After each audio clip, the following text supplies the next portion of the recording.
Hello hi ఈరోజైతే మా స్టైల్లో చేపల పులుసు అయితే చేద్దామన్నమాట.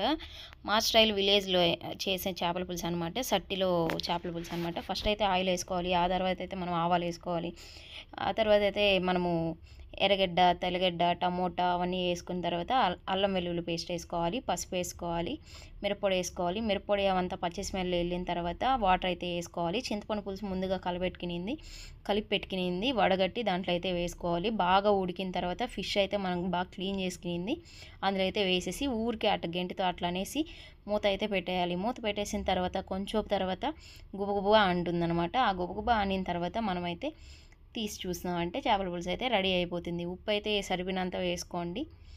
ఆ తర్వాత అయితే కొంతమంది అయితే పొడి కూడా వేస్తారనమాట. అంటే దాన్ని ఏమంటారు, ఆవాల పొడి, మెంతుల పొడి అవి వేస్తారనమాట. మీకు కావాలంటే అలా చేయండి. మేమైతే మా స్టైల్లో ఇలా అయితే చేస్తామన్నమాట. Okay, bye bye.